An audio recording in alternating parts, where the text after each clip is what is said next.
So we'll get going. So hi everyone, great to meet you all. I'm Louise Allen. I'm an HR business partner at Blenheim Chalcott, the UK's largest digital venture builder.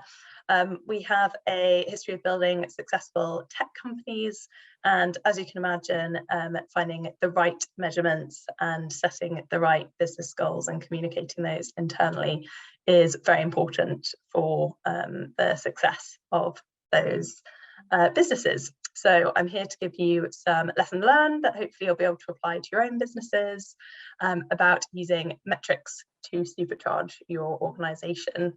Hi Trevor, I can see you've just joined. Lovely to have you here.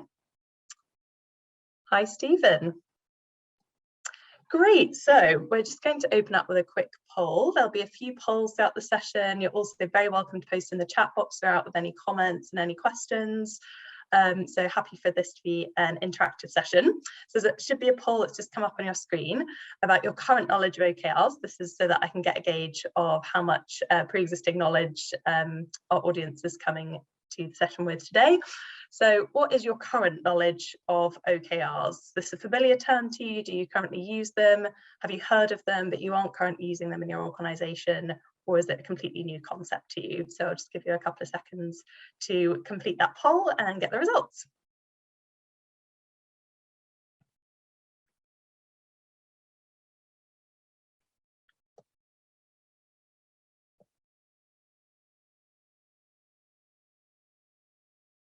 Excellent. So one person currently using them in their organisation, that's great. About half of our audience today has heard of OKRs but not currently using them, and about a couple of people who haven't heard of them at all. Brilliant, that's great.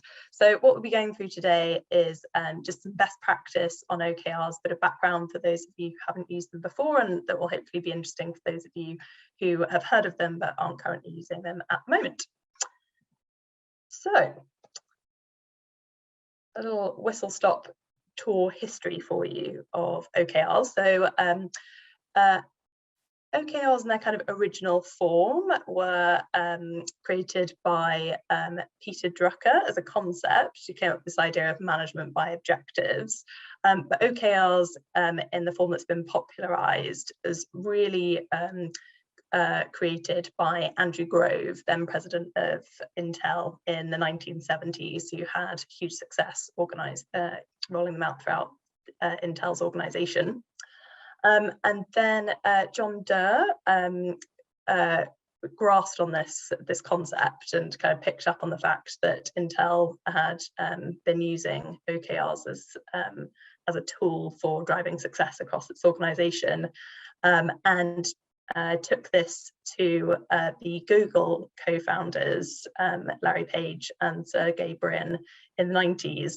And it was Google who really popularized the use of OKRs, had huge success, which has then been emulated across loads of industries, particularly the tech industry in recent years. And they've really become the kind of creme de la creme of management by objectives in organizations.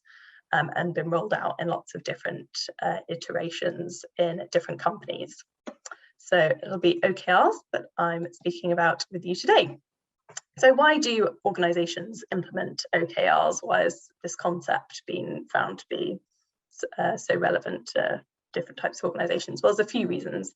One is that they're very uniquely positioned to drive prioritization and focus, because they're very stripped back objectives, and they're structured in such a way that make it very easy for organizations to really hone in on what it is that they're trying to achieve.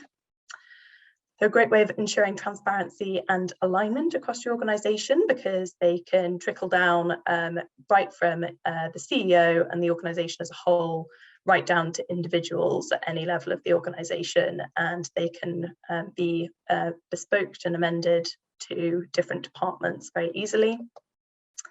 And ultimately, they create ownership across the organization, because they can be adapted to both teams and individuals and right at the organizational level. And so ultimately, they're really the best process for turning great concepts into excellent execution across organizations. So OKRs stand for objectives and key results, and it's a fairly simple concept. Simple as a theory, a bit trickier to execute in practice. So objectives are set across the organisation. They are generally 3 to 5 key goals, and they are really the organisation or the department or the individual's vision of where that particular organisation or department is going. So your statements of ambition, the things that you want to achieve. And then under each of your OKR, under each of your objectives, you'll have 3 to 5 key results that are your quantifiable metrics that define you achieving that objective. And they're generally stretching, but not impossible, and time bound. So different organizations will implement them differently, but really they will get reviewed regularly on either like a monthly, quarterly, or annual basis. And your key results are how you know that you are getting to your desired destination. So here's what they look like in practice. So these are some kind of stripped back OKRs from my team, the people team at Blenheim Chalcott this year. So we're in the process of expanding to South Africa. So our key results for doing so are making 3 exceptional hires in our South Africa office and actually opening up that South Africa office. And one of our other objectives is making our processes fit for scaling as we expand our teams across the organisations that we look after.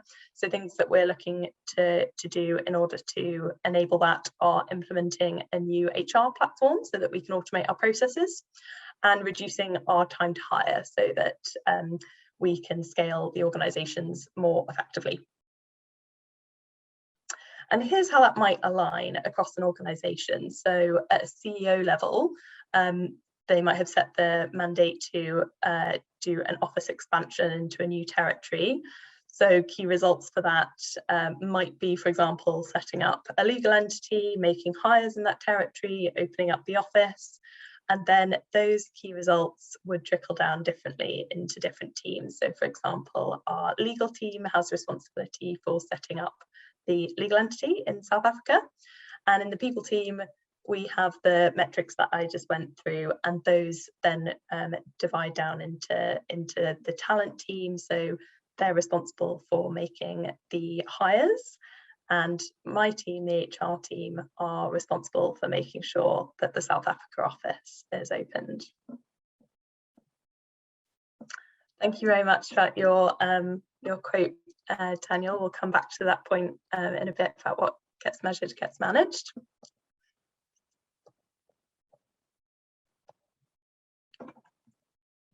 Okay, so I'm just going to give you a couple of minutes to read through some information on the slide here. So Swipely implemented OKRs just under 10 years ago. At the time, they were a startup company, were fast growing, and they used OKRs to really bring together their organisation. So I've got a couple of questions for you about what business pain points prompted Swipely to implement OKRs and how they made them work. And then I'll just give a bit of a few thoughts on that. If you'd like to pop any thoughts that you have on those questions into the chat box, please feel free.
Yeah, great point. Just posted in the chat by Jake. It's important that OKRs are clearly written and commonly understood. If there's ambiguity, it can lead to divergences of approach between teams, which end up not aligning with one another properly. Completely agree. Yeah. To your point in regards to Swipely, that's absolutely part of the benefits that Swipely found, and that was so much in the way that they implemented them, was to use them as a common communication tool and to make sure that they were transparent and known and accessible across all of the teams.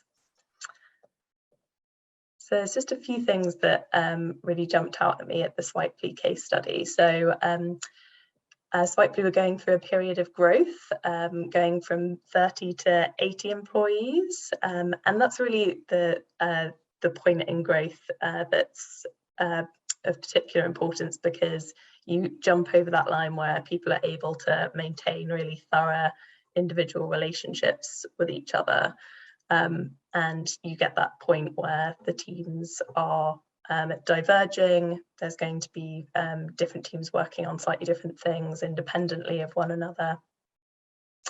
And the way that Swipely implemented them was to use them as a layer of communication across the company, and also encourage them to keep their ambitions high and make sure that they were very focused on what it was that they were trying to achieve as a team.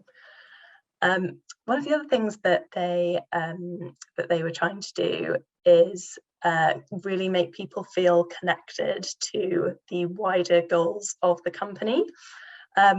And one of the points that the CEO, Angus Davies, made was that when personal objectives are directly and clearly connected to the broader goals, they're suddenly more inspiring for individuals. And for that reason, Swipely were really encouraging people to include their personal development in their OKR setting, which isn't a necessity, but is a great idea to make people feel a lot more connected. Katie's posted the chat saying that Swipely were struggling to scale. It can be tricky for teams that are necessarily separate to stay aligned. Completely agree, Katie. And Swipely made sure that everyone could see them and they knew how important they were, so they felt their seemingly individual actions were pointing in the same direction for the greater good. Yeah, excellent.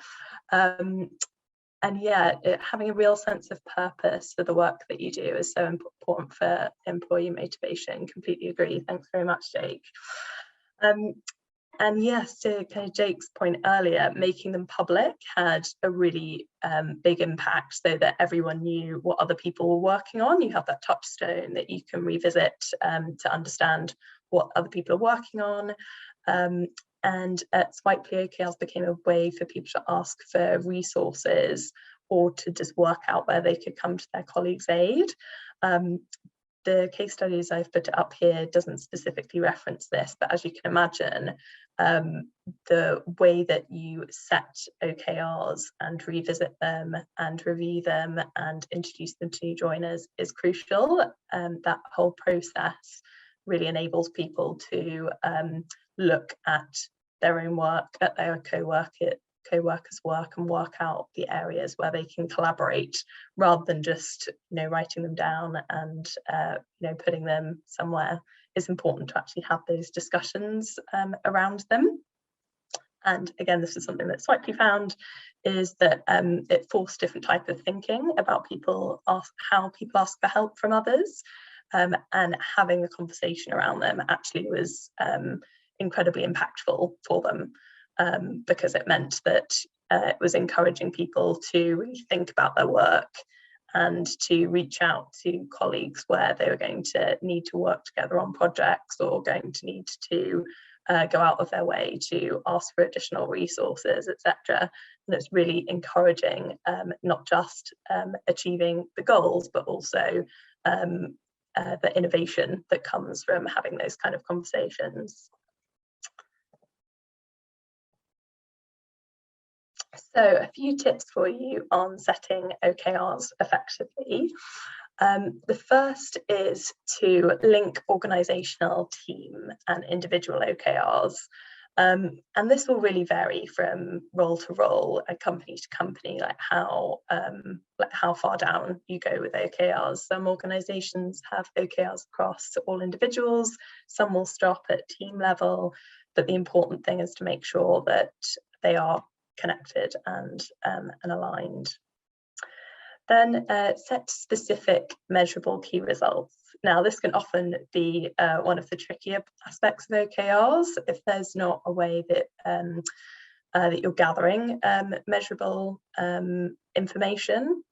It sometimes requires a bit of thought about the key results that you set. The important thing is that you're setting key results that are driving at the objective that you're setting. So making sure that when you set that objective, you're thinking about, okay, what are the things that are going to be our indicators of us having achieved that? Where do we think they lie? The third point is to review OKRs regularly.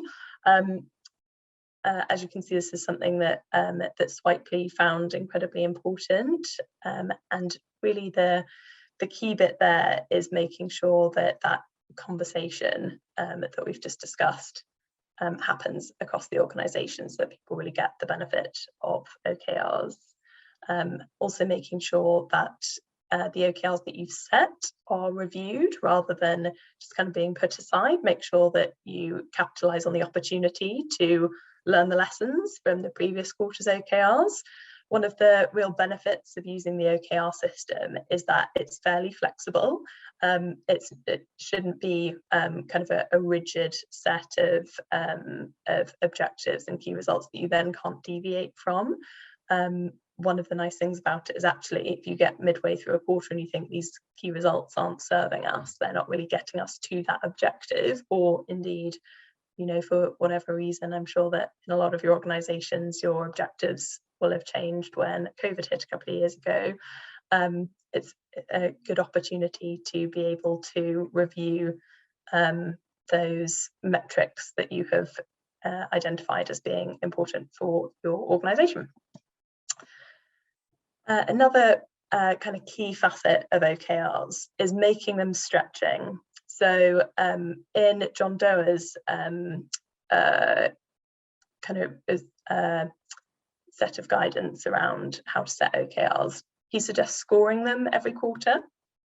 And when you score them, he says that actually getting to 70% is a good outcome, because if you're getting to 100% on all of your OKRs, you're not making them stretching enough. And for that reason, for organisations that do use them at an individual level, it's really recommended that you decouple them from any kind of performance review, because what you don't want is for individuals to sandbag their OKRs, i.e. make them really achievable so that they're going to get something out of it. You don't want to make them inclined to dampen their ambition and their statements of ambition in their OKRs, but rather to kind of aim to get to 70% of the OKRs that they've set. And the next point is to make them public, make sure that other people in the team can access them and are encouraged to review other people's OKRs, to think about where they can help, to think about how other teams' objectives are helping to reach the company objectives and how they can collaborate on that. Use them as a communication tool, as we've touched on already.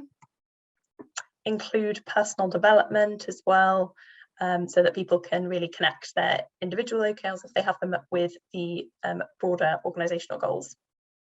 And remember that less is more. So we found in practice that when you're setting OKRs, it's very tempting to have a list of 10 objectives and 10 key results for each of them, but in practice it becomes really difficult to achieve that. So the more thought that you can give them when you're setting them, to make sure that you're really focusing in on what is important for the organisation, rather than setting lots of objectives that then trickle down throughout the organisation and end up with teams ultimately focusing on different things. It's better to use that time to work out what direction you want the team to pull in.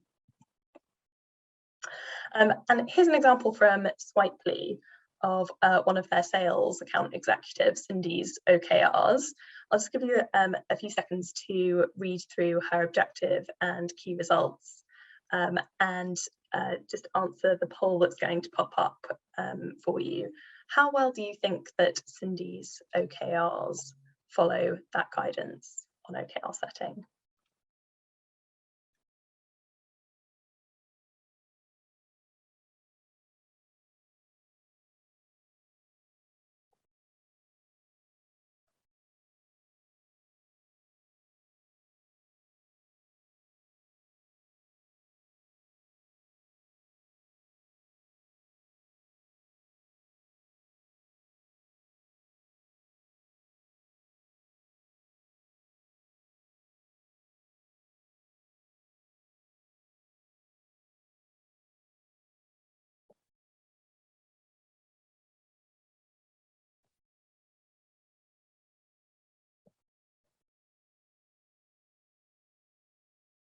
And if there's any comments that you'd like to post in the chat box about the OKRs here, feel free.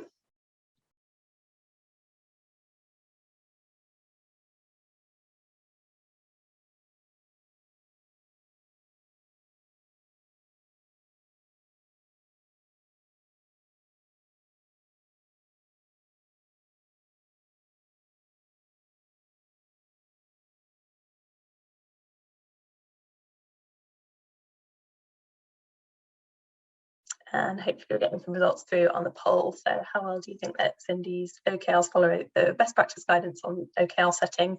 Perfectly, fairly well, but room for improvement, or not at all?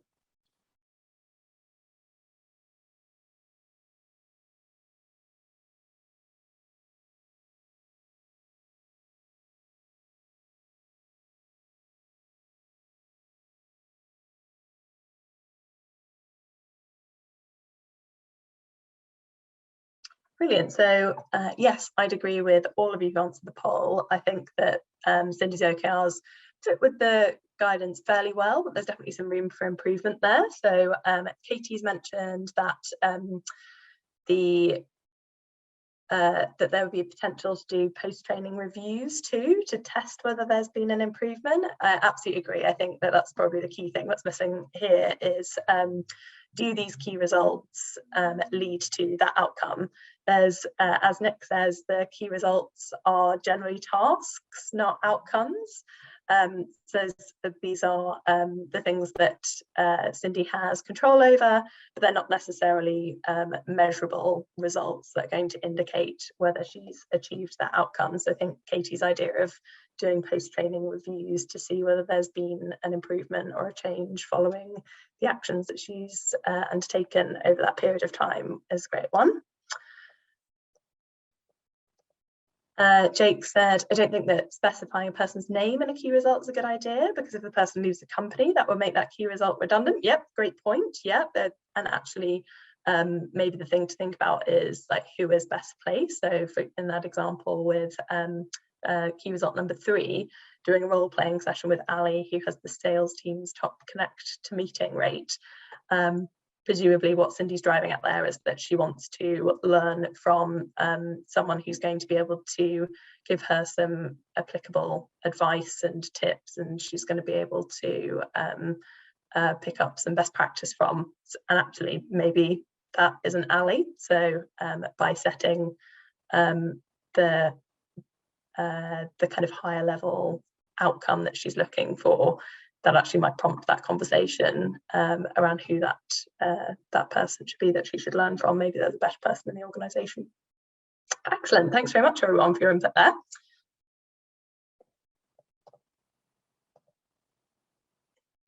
So just returning to our list of setting OKRs effectively, I just have one more that I would add onto this list.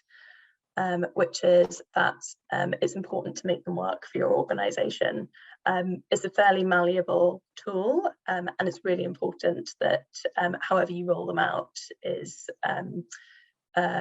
focusing on the things that are important for your organisation, for your teams, and that you adapt them so that they work for your business. So just avoiding the pitfalls of OKRs. These are some kind of lessons learned in using them in our time at BC.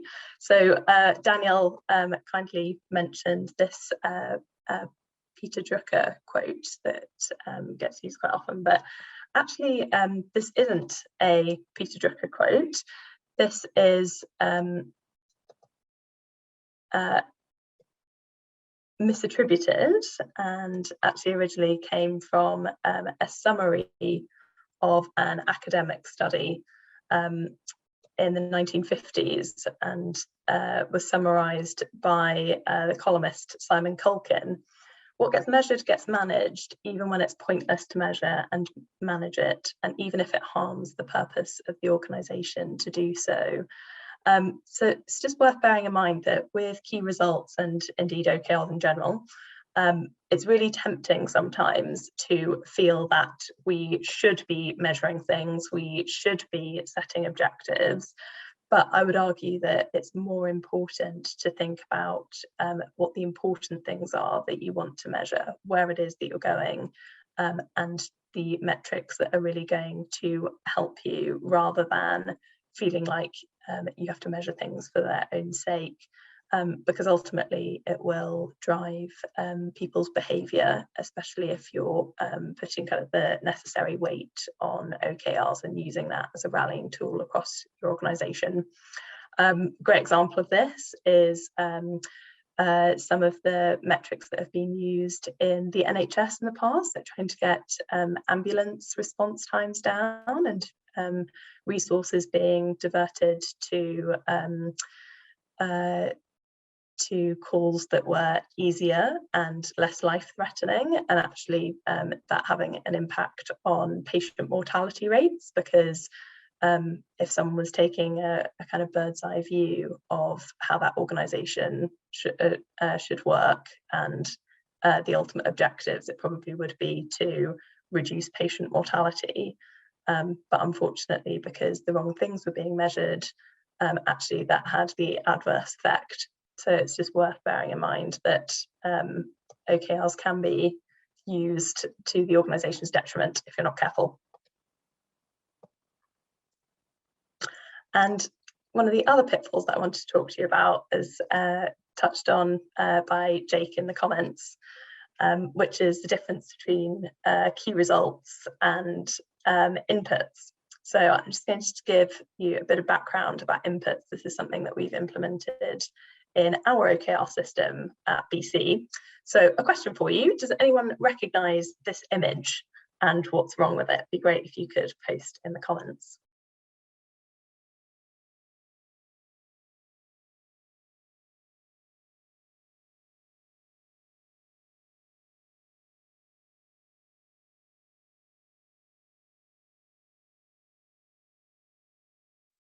Yeah, excellent, Jake. Yes, it's the Amazon logo, but it's actually backwards. And it's a rather clever book cover. So Colin Breyer and Bill Carr are both quite senior in Amazon, and they've written a book that came out last year about some of the Amazon principles of leadership and the way that the business is run. And a couple of these are working backwards. So Amazon start with their customers and what their customers need and want, and work backwards from there. And one of the other things that they focus on is the inputs for their business, measuring effectively the things that they can control. And this is all with the aim of delivering superior results, which I think we can agree that Amazon has most definitely achieved over the past few years. So just to kind of to conceptualize this a bit, when we're thinking of any system, and OKRs come into this as well, you have your inputs, what's going into your process or your system, and then the outputs, i.e. the results. With objectives and key results, what you're measuring there are the outputs, this bit on the right. What the OKR system isn't really factoring in is what is going into that, your inputs, and then the process that happens to ultimately drive your objectives and key results. And this is what Amazon started focusing on, was their inputs and their process. And the inputs is going to be what I talked to you about today. So if you can imagine that you're a football manager, indulge me for a moment, what would be your desired output for a big match that you have coming up? And what input would guarantee that output?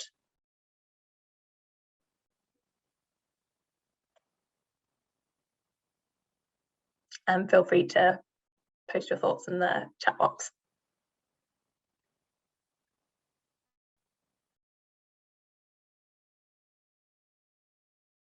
Winning the match would be the output. Yeah, absolutely, Katie. And as for the input that would guarantee that output, there isn't one. If there is, I think Betfair would probably be slightly less profitable. The inputs are about the things that we can control. The things that we could control in that scenario would be our team's practice and their levels of fitness, like the drills that they do, practicing penalty scoring, etc. Their nutrition and sleep, making sure that the team work really well together and have great personal relationships and trust each other on the pitch. Their mentality, making sure they've got a positive outlook, and that they're mentally prepared to win the match. And their environment. So, for example, like their locker room. Actually, an interesting fact for you here that I found out last year is that Premier League football clubs will deliberately make their away team locker rooms small and paint them garish colours and have like like broken benches and hooks and things in them, so that when teams are playing at their pitch, they have the mental advantage. And then equally when teams are going away to other pitches, their management teams often take like posters and like motivational quotes and things, and will go in beforehand before the team arrives and paper the really small locker rooms to cover up the horrible paint. Comment from Jake, should the output not instead be a good performance of the team? Whether that leads to the win is partly down to luck. Yes, absolutely. Yeah, so if you were a football manager, arguably like the good performance from the team would last to some extent, but if you kept losing, you probably wouldn't last in your job for long. So yes, the thing that you can control arguably is the performance from the team, and that's where the inputs come in. And so this, of course, is working backwards. We're starting with the things that we can control, and we're trying to manipulate those to get to a particular outcome. If you haven't heard the story of British cycling and the kind of overhaul that they've gone under in the last 20 years, that's a really good story to look up. They controlled everything, right from like painting the inside of the vans that the bicycles were transported in, so that they could more easily pick up dust that might then get into the bicycle mechanisms. It's incredible. They really went to the extreme with this, and it massively paid off. So inputs, according to Amazon, are controllable, they're leading indicators, and they provide guidance of where you're going, whereas the outputs aren't directly controllable. They're lagging indicators, and they're going to show you the results. So in the framework of OKRs, our objectives and our key results are outputs. So an interesting thing to think about including in OKRs is inputs. So if we take our example of my team's objectives that we used earlier, expanding to South Africa, our key results were making 3 exceptional hires and opening up our South Africa office. To a certain extent, those are within our control. However, we're really beholden to whether the hires that we make offers to are going to accept them, whether we're going to be able to do, therefore, whether we're going to be able to achieve these key results in the time frame that we've set ourselves of a quarter. Opening up our South Africa office is going to include a few different things, like finding an office building, negotiating the lease in time, making sure that we've got everything set up for that particular office opening.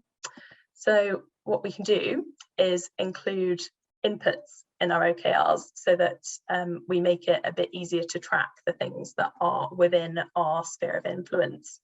So if we're making 3 exceptional hires, we might want to define their hiring criteria so that we know what exceptional means in that situation. We might also test different job ad websites in the South Africa talent market so that we know that we have the best opportunity of making 3 hires in that time frame. We also need to do things like updating our benefits, contracts and policies for the South Africa market and setting up a South Africa payroll so that we can employ people in South Africa. And those are things that you might not necessarily put down in your key results, but are the things that will help drive towards that. So there's kind of a couple of benefits. One is that you're really working out the things that you can control, and the other is that it's starting to help you kind of project manage those objectives and key results and think about the things that you're going to need to do in order to achieve them. Yeah, absolutely, Jake. A lot of what Cindy was listening before was actually inputs. And a lot of organisations do that. They have key results that are a mixture of inputs and outputs. There's no reason that you can't do that. But we found that it makes it a bit easier to separate those things out so that your key results, the things that are measurable, and your inputs are the things that you have control over. Rob's asked, is it always clear what the inputs are into the process? Honestly, no, it really depends on the OKRs that you're setting, because of course your organisation might be doing something where it's quite difficult to work out what even what the key results for that objective should be.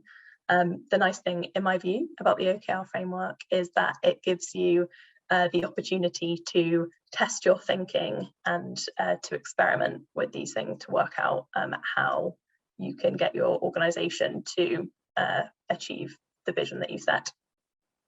And yes, absolutely fine to get a copy of the slides at the end. So I would also say that having a process to manage OKRs is crucial for making this framework work. And there's a quote by James Clear, who wrote Atomic Habits, which if you haven't read, I highly recommend. James Clear is an expert in habit setting, having studied it for years since he was at university. And his quote, which I really like: "You don't rise to the level of your goals, you fall to the level of your systems." So it's a good one to think about when you're setting OKRs in terms of the system that you use to set and review your OKRs. And it's also worth thinking about when you're setting them. So if you're setting those objectives, what are the systems that should be in your key results or your inputs that are going to get you there?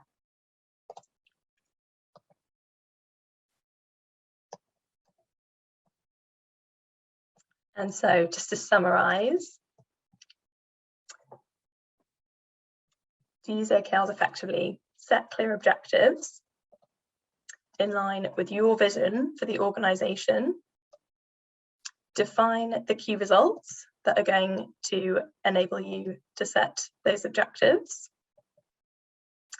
identify the inputs which are going to influence those key results, and then review your OKRs and your processes to ensure that they are set up so that your organisation can achieve your objectives and ultimately your organisational vision. And you can do those in the order that I've just spoken through, or you can equally do them the opposite way around. I think either works. The important thing is that you're clear on where the organisation is going, what your vision for the organisation is, so that the OKR system is helping you to achieve that. And so just a reminder, use OKRs to turn great concepts into great execution.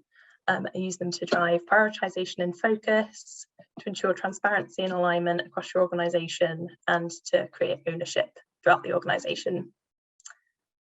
Thank you very much for listening, everyone. If you have any questions, please feel free to contact me at my email address below. I'll send through the slides. And if there's any questions that anyone has, please feel free to post those into the chat box.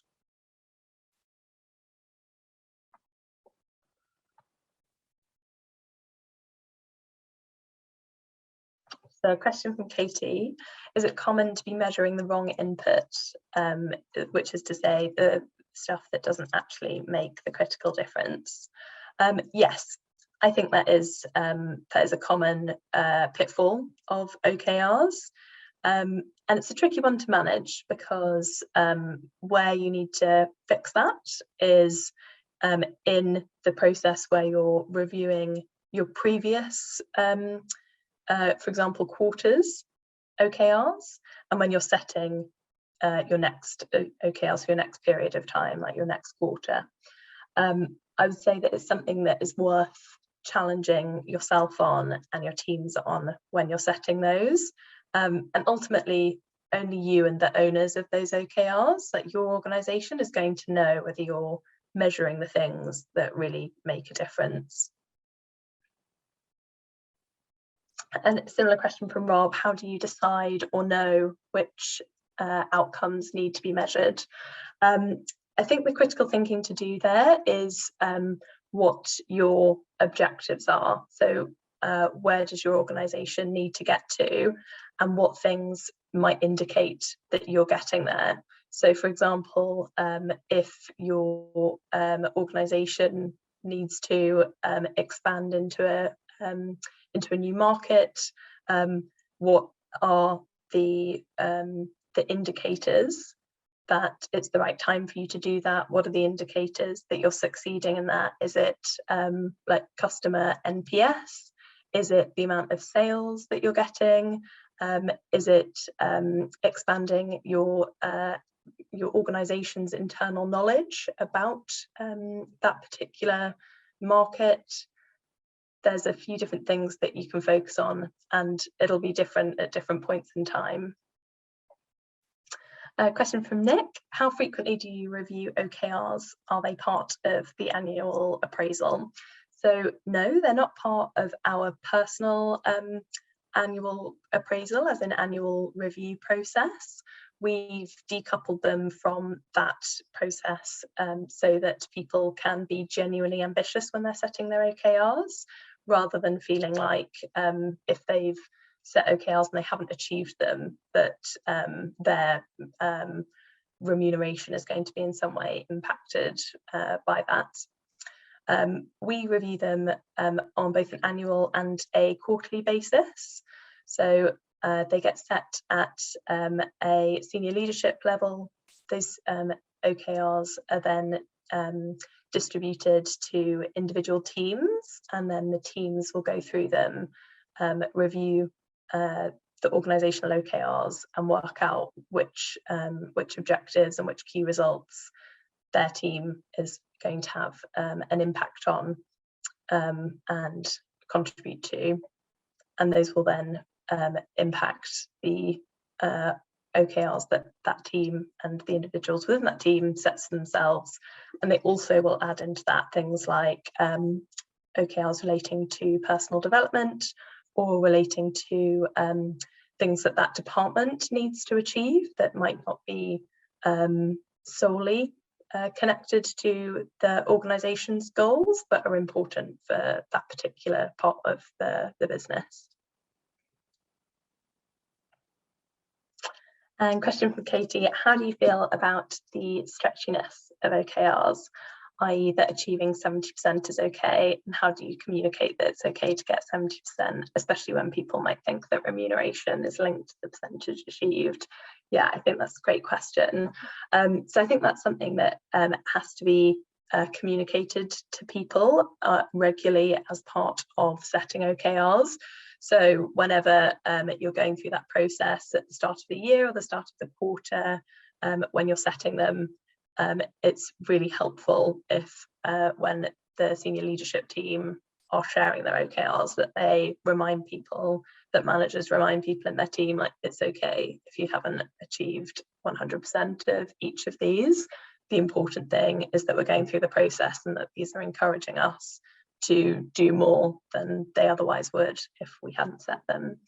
And it's also important that they're helping you to drive in the right direction, that you're aligned across the business. And just to go back to Nick's question, because I just realised that I didn't totally finish that off. So we set them as across the year, and then we'll review them on a quarterly basis. So we then have annual OKRs that we can use as kind of a touchstone each quarter. So rather than having to feel like you're reinventing the wheel each quarter, instead you can kind of go back to your annual ones and think, okay, kind of what's the next piece of achieving these annual OKRs. We found when we do quarterly OKRs only, it's sometimes a bit too easy to feel like you have to rewrite all of them, whereas based on the way that our organisation works, we generally have a good idea of where we want to get to in the next year. So then OKRs can help us to make sure that we're achieving that along the way.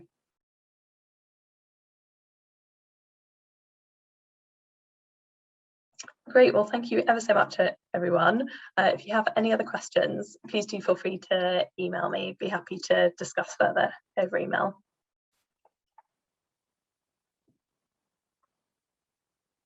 Thanks, Nick. Thanks, Trevor. And I'll share the slides after this session.